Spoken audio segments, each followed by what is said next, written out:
नमस्कार लाडक्या मैत्रिणींनो. लाडकी बहीण योजनेबाबत एक मोठी अपडेट समोर आली आहे. राज्यातील लाखो महिलांमध्ये सध्या एकच प्रश्न विचारला जात आहे, माझे 1500 रुपये कधी येणार? काही महिलांच्या खात्यात पैसे जमा झाले आहेत, तर अनेक महिलांना अजूनही हप्ता मिळालेला नाही. त्यामुळे आजची ही माहिती तुमच्यासाठी खूप महत्त्वाची आहे. सरकारकडून सध्या मोठ्या प्रमाणात पडताळणी सुरू आहे. KYC, आधार लिंकिंग आणि बँक खात्याची तपासणी केलेली माहिती तपासली जात आहे. या तपासणीत अनेक अर्जांमध्ये त्रुटी आढळल्यामुळे काही महिलांचे पेमेंट थांबवण्यात आले आहे. सर्वात मोठी बातमी म्हणजे लाखो महिलांची नावे पडताळणीनंतर योजनेतून कमी करण्यात आलेली आहेत.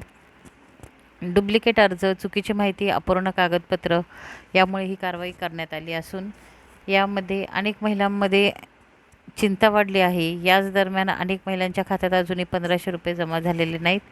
काही महिला रोज बँकेत जाऊन खाते तपासत आहेत, तर काही जणांनी मोबाईलवर SMS ची वाट पाहत आहेत. सरकारकडून सांगण्यात आले आहे की पडताळणी आणि तांत्रिक प्रक्रिया सुरू असल्यामुळे काही ठिकाणी उशीर होऊ शकतो. तर तुमचे पैसे अजून आले नसतील तर घाबरू नका. सर्वप्रथम तुमचे आधार बँक खात्याशी लिंक आहे का, DBT सुरू आहे का आणि KYC पूर्ण आहे का हे तपासा, कारण या छोट्या गोष्टींमुळे देखील पेमेंट अडकू शकते. महत्त्वाची गोष्ट म्हणजे सोशल मीडियावर फिरणाऱ्या अफवांवर विश्वास ठेवू नका.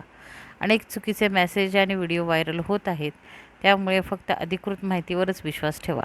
आता पुढील काही दिवसात सरकारकडून आणखी मोठी अपडेट येण्याची शक्यता असून आपली लाडकी बहीण योजनेशी संबंधित प्रत्येक अपडेटसाठी आमच्या चॅनलसोबत जोडलेले राहा.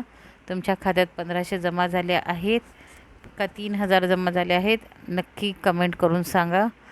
आणि व्हिडिओ आवडला असेल तर लाईक करा, शेअर करा आणि आपल्या चॅनलला सबस्क्राईब करायला विसरू नका.